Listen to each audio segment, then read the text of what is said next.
Assalamu alaikum wa rahmatullahi wa barakatuh, mes chers frères et sœurs en islam. Que la paix, la miséricorde et la bénédiction d'Allah soient sur vous.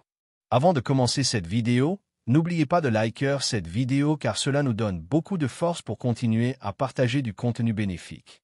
Et je vous invite à vous abonner à notre chaîne et d'activer la cloche de notification pour rester informé de nos prochaines publications sur la foi islamique. Mes frères et sœurs, je vous demande de rester connectés jusqu'à la fin de la vidéo pour découvrir tous les secrets. Le poids invisible des attachements. As-tu déjà ressenti ce fardeau invisible qui semble peser sur ton cœur, même lorsque tout semble aller normalement dans ta vie? Tu avances, mais quelque chose t'empêche d'éclore pleinement, comme si tu étais prisonnier d'un poids que tu n'arrives pas à identifier. Ces poids ne sont pas toujours matériels. Ils sont parfois spirituels, émotionnels, profondément ancrés dans l'âme. Allah, dans sa sagesse, nous montre que certaines choses doivent être abandonnées pour que nous soyons réellement libres et que nous puissions atteindre notre percée spirituelle. La première de ces choses, c'est l'orgueil. L'orgueil n'est pas seulement le fait de se vanter ouvertement. Parfois, il se cache dans de petits gestes, de petites pensées, quand tu refuses d'accepter un conseil parce qu'il vient d'une personne que tu juges inférieure, quand tu rejettes la vérité simplement parce qu'elle bouscule ton confort, quand tu crois que ton intelligence ou tes accomplissements te suffisent sans avoir besoin de la guidance d'Allah. Et pourtant, Allah dit clairement, « Ne détourne pas ton visage des hommes et ne marche pas sur terre avec arrogance, car Allah n'aime pas l'arrogant plein de glorioles. » Coran 31, 18. Chaque trace d'orgueil est un mur que tu dresses entre toi et la miséricorde d'Allah. Imagine un récipient rempli d'air, tant que cet air n'est pas vidé, tu ne peux pas y verser d'eau. De la même manière, tant que ton cœur est rempli d'orgueil, il est fermé à la lumière d'Allah. L'orgueil a fait chuter Iblis, lui qui a refusé de se prosterner devant Adam par pure arrogance. Et sache que chaque fois que tu nourris l'orgueil, tu reproduis, à ton échelle, ce même rejet de la guidance divine. La deuxième chose qu'Allah veut que tu abandonnes, c'est l'attachement excessif à ce bas monde. Nous vivons dans une époque où tout pousse à croire que la valeur d'un être humain dépend de ce qu'il possède, sa maison, sa voiture, ses vêtements, son statut social. Pourtant, Allah rappelle sans cesse dans le Coran que ce bas monde n'est qu'une illusion éphémère. La vie d'ici-bas n'est qu'un jeu et un amusement. La demeure de l'au-delà est assurément meilleure pour ceux qui craignent Allah. Ne comprenez-vous donc pas? Coran 6h32. Le danger n'est pas dans les biens eux-mêmes. Avoir de l'argent, une belle maison ou des vêtements n'est pas un mal en soi. Le danger, c'est quand ton cœur s'y accroche au point d'en oublier Allah. C'est quand tu crois que ton bonheur dépend uniquement de ce que tu possèdes. Cet attachement te transforme en esclave, car plus tu accumules, plus tu crains de perdre, et plus tu es prisonnier de ce cycle. Mais celui qui dépose son cœur auprès d'Allah trouve une liberté incomparable. Il peut posséder le monde sans que le monde le possède. Et c'est cette liberté que beaucoup ne connaissent jamais, parce qu'ils refusent de lâcher prise. La troisième chose qu'Allah t'appelle à abandonner, c'est la rancune. La rancune est comme une chaîne invisible. Tu crois punir l'autre en refusant de pardonner. Mais en réalité, c'est ton cœur que tu enfermes. Chaque fois que tu repenses à ce qu'on t'a fait, tu ravives une douleur qui ne guérit jamais. Ton âme reste prisonnière d'un passé que tu refuses de déposer. Pourtant, Allah nous invite à la libération par le pardon. Que les bien nantis et les riches parmi vous ne jurent pas de ne plus faire de dons à leurs proches, aux pauvres et à ceux qui émigrent dans le sentier d'Allah. Qu'ils pardonnent et absolvent. N'aimez-vous pas qu'Allah vous pardonne? Coran 24h22. Lorsque tu pardonnes, tu ne dis pas que ce qui t'a été fait est juste. Tu dis simplement, je refuse de rester prisonnier de cette blessure. Tu transfères ton fardeau à Allah, lui qui est le juste juge. Tu allèges ton cœur pour qu'il puisse recevoir la paix et la lumière. Imagine maintenant ta vie comme un voyage vers Allah. Si tu portes sur ton dos un sac rempli de pierres, orgueil, attachement au bas monde, rancune, tu ne peux pas marcher vite, tu ne peux pas courir, tu ne peux pas atteindre la destination qui t'attend. Mais le jour où tu décides de déposer ces pierres, tu découvres une légèreté incroyable. C'est cela, la percée spirituelle, ce moment où ton âme, enfin libre, s'élève vers la lumière divine. Allah ne te demande jamais d'abandonner quelque chose sans raison. S'il te demande de laisser tomber l'orgueil, c'est parce qu'il veut te donner la vraie dignité. S'il te demande de ne pas t'attacher à ce monde, c'est parce qu'il veut te donner l'éternité. S'il te demande de pardonner, c'est parce qu'il veut remplir ton cœur de paix. Alors, regarde en toi. Quelle pierre portes-tu encore? L'orgueil qui t'empêche d'écouter? l'amour démesuré de ce bas monde qui t'enchaîne, ou bien une rancune qui saigne encore dans ton cœur. Sache que le premier pas vers ta percée est de déposer ce poids. Et rappelle-toi cette promesse d'Allah. Et quiconque place sa confiance en Allah, il lui suffit. Coran 65, 3. Lorsque tu abandonnes ces fardeaux, tu ne perds rien. Tu gagnes tout. Tu gagnes la liberté intérieure, la sérénité, et surtout, tu ouvres ton cœur à la percée spirituelle qu'Allah veut pour toi. Les chaînes invisibles qui te retiennent. Il existe des obstacles invisibles que beaucoup ne remarquent pas.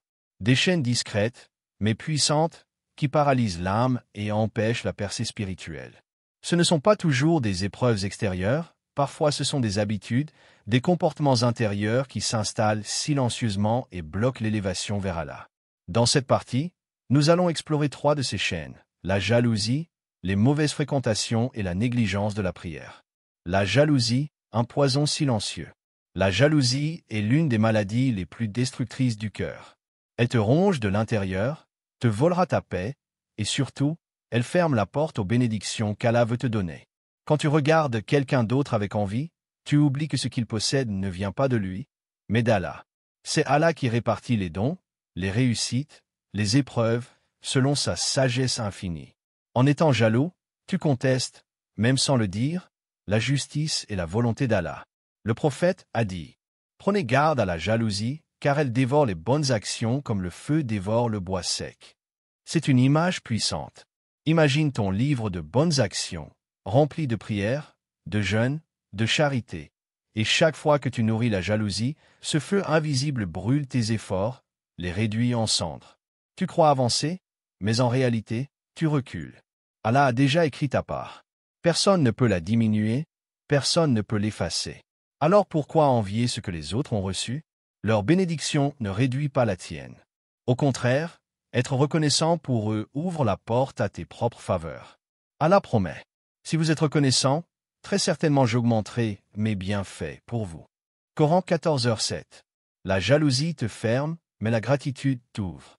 Le jour où tu abandonnes la jalousie, tu choisis de faire confiance au plan parfait d'Allah. Tu choisis de croire que ta lumière viendra en son temps. Les mauvaises fréquentations, un piège subtil. La deuxième chaîne qui freine ta percée, ce sont les mauvaises fréquentations. Ton entourage a une influence plus grande que tu ne l'imagines. Tu peux prier, jeûner, chercher à te rapprocher d'Allah, mais si tu marches constamment avec des gens qui t'éloignent du rappel, tu finiras par adopter leurs habitudes. Le prophète a donné une métaphore saisissante. L'homme suit la religion de son ami proche. Que chacun de vous regarde donc qui il prend pour ami. Ton entourage peut être comme un parfum qui t'embellit, ou comme une fumée qui t'intoxique. Si tu t'entoures de personnes qui se rappellent d'Allah, tu seras naturellement tiré vers le bien. Mais si tu passes ton temps avec ceux qui négligent leur foi, leurs paroles et leurs actions vont doucement affaiblir ton cœur. Allah nous prévient dans le Coran. Les amis, ce jour-là, seront ennemis les uns des autres, sauf les pieux. Coran 43, 67. Ce verset est terrifiant. Le jour du jugement, ceux que tu suivais, ceux avec qui tu riais, ceux qui te faisaient oublier Allah, seront tes ennemis. Ils ne pourront rien pour toi, et tu ne pourras rien pour eux. Alors demande-toi, qui est-ce que je laisse entrer dans ma vie? Qui est-ce qui influence mon cœur, mes choix, mes habitudes? Entoure-toi de ceux qui t'élèvent, pas de ceux qui t'éteignent. Car une seule mauvaise fréquentation peut suffire à retarder ta percée spirituelle de plusieurs années. La négligence de la prière, le plus grand verrou. La troisième chaîne est sans doute la plus lourde, la négligence de la prière. La prière est le lien direct entre toi et Allah.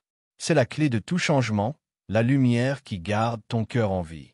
Sans prière, ton âme se dessèche. Même si extérieurement tu sembles fort, intérieurement tu es vide. Allah dit dans le Coran. En vérité, la prière préserve de la turpitude et du blâmable. Coran 29, 45. Cela signifie que la prière n'est pas seulement un rituel. C'est une protection, un bouclier. Celui qui abandonne sa prière, ou qui la néglige, se prive volontairement de cette protection. Il se livre sans défense aux attaques de Shaitan, aux tentations, aux doutes. Le prophète a dit que la première chose sur laquelle l'homme sera jugé le jour de la résurrection, c'est la prière.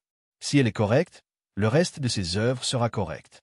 Mais si elle est négligée, alors le reste de ses œuvres sera corrompu. Beaucoup disent « J'ai envie de changer, mais je n'y arrive pas. La réponse est simple, commence par ta prière. Mets-la au centre de ta vie, fais-en ta priorité. Même si tu as des péchés, même si tu es faible, ne lâche jamais la prière. C'est le cordon qui te relie encore à Allah, même lorsque tout le reste semble perdu. La libération des chaînes. Ces 3 chaînes, la jalousie, les mauvaises fréquentations et la négligence de la prière paraissent différentes, mais elles ont un point commun. Elles enferment ton cœur. Tant qu'elles sont présentes, ta percée spirituelle est ralentie, voire bloquée. Abandonner la jalousie, c'est retrouver la paix intérieure. Abandonner les mauvaises fréquentations, c'est protéger ton âme des influences toxiques. Abandonner la négligence de la prière, c'est t'attacher fermement à la corde d'Allah. Chaque fois que tu brises une de ces chaînes, tu fais un pas immense vers la liberté spirituelle. Tu libères ton cœur, tu ouvres la porte aux bénédictions, et tu deviens prêt à recevoir la lumière qu'Allah réserve à ses serviteurs sincères.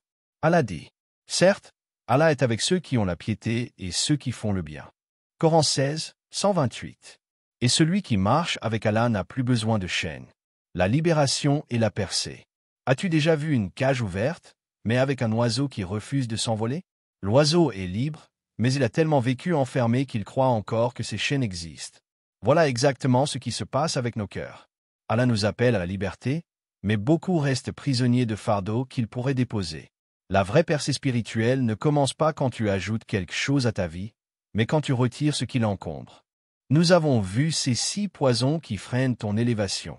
L'orgueil, l'attachement excessif au bas monde, la rancune, la jalousie, les mauvaises fréquentations et la négligence de la prière. Quand tu les abandonnes, tu brises des murs invisibles. Tu redeviens léger.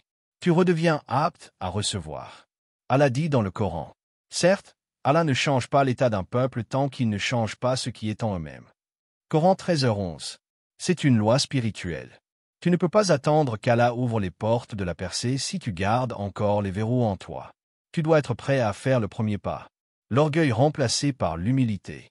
Quand tu abandonnes l'orgueil, ton cœur s'adoucit.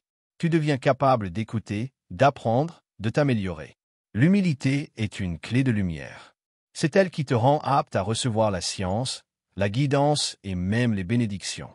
Allah n'élève pas ceux qui se croient grands, mais il élève ceux qui s'abaissent devant lui. Et baisse ton aile pour les croyants qui te suivent. Coran 26, 215. L'orgueil ferme, mais l'humilité ouvre. C'est en reconnaissant tes limites que tu deviens illimité avec Allah. L'attachement au bas monde remplacé par la confiance en l'au-delà. Quand tu délaisses l'amour excessif de ce monde, tu respires. Tu n'es plus esclave de la peur de perdre ou de la course à accumuler. Ton cœur trouve enfin la paix. Tu peux avoir des biens, mais ils ne t'ont plus. Tu peux travailler, mais ce n'est plus ton Dieu caché. Le prophète a dit, « Sois dans ce monde comme un étranger ou un voyageur. » Cela signifie que tu ne dois pas planter ton cœur dans cette terre passagère. Tu dois marcher léger, car ta vraie maison est ailleurs. Quand tu comprends cela, tes décisions changent, tes priorités changent, et Allah ouvre des portes que tu n'imaginais pas. La rancune remplacée par le pardon. Quand tu décides de pardonner, tu brises l'une des chaînes les plus lourdes. La rancune enferme ton âme dans un passé qui n'existe plus. Mais le pardon ouvre ton avenir. Allah promet que ceux qui pardonnent et se réconcilient verront leur récompense auprès d'Allah. Coran 42, 40. Le pardon n'efface pas la justice d'Allah, au contraire, il te libère pour laisser Allah juger à ta place. Et dans ce vide que tu crées en pardonnant, Allah dépose sa paix. C'est là que la percée commence, quand ton cœur n'est plus alourdi par ce qui t'a blessé. La jalousie remplacée par la gratitude. Abandonner la jalousie, c'est ouvrir les yeux sur tes propres bénédictions. Tant que tu regardes ce que les autres ont, tu oublies ce qu'Allah t'a donné. Mais dès que tu commences à remercier, même pour les petites choses, tu attires davantage de bienfaits.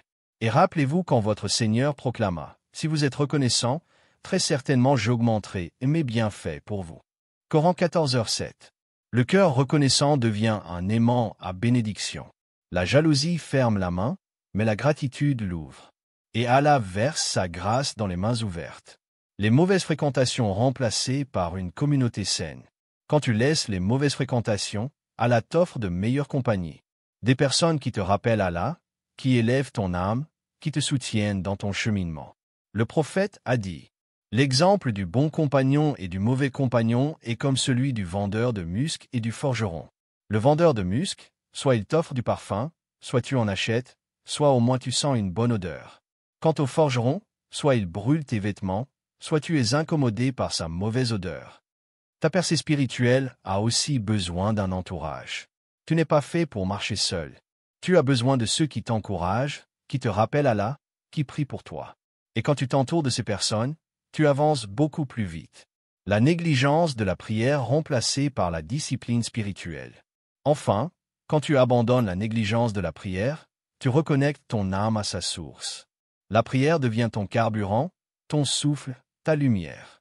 Chaque fois que tu te tiens devant Allah, tu déposes ton fardeau, tu recharges ton cœur, tu reçois la paix. Le prophète disait, « Ô Bilal, donne-nous du repos par la prière. » La prière n'était pas pour lui une charge, mais un soulagement. Et quand tu pries avec ce cœur-là, chaque prosternation devient une percée. Chaque rakat devient une libération. Ta percée est une promesse. Tout cela nous montre une chose, ta percée spirituelle n'est pas une illusion. C'est une promesse. Mais elle dépend de toi. Elle dépend de ton choix de déposer ce qui t'enchaîne. Allah dit, « Et quiconque place sa confiance en Allah, il lui suffit. » Coran 65, 3. Cela veut dire que tu n'as pas besoin de tout contrôler. Tu as seulement besoin de purifier ton cœur et de remettre tes affaires à Allah. Lui se charge du reste. Imagine-toi libéré de l'orgueil, apaisé face au monde, en paix avec ton passé, reconnaissant pour ton présent, entouré de bonnes personnes et attaché à la prière. Comment ton âme pourrait-elle ne pas s'élever? Ta percée, c'est ce moment où tu regardes en arrière et tu réalises, tout ce qui m'empêchait d'avancer, je l'ai laissé derrière moi. Et devant toi, les portes de la guidance s'ouvrent. Ainsi, ce qu'Allah veut pour toi, ce n'est pas seulement que tu abandonnes ces 6 choses par contrainte. C'est parce qu'il veut t'ouvrir à quelque chose de plus grand. Ta liberté, ta lumière, ta percée. Chers frères et sœurs en islam, n'oubliez pas encore de liker cette vidéo et de vous abonner sur cette chaîne. Que Allah vous bénisse.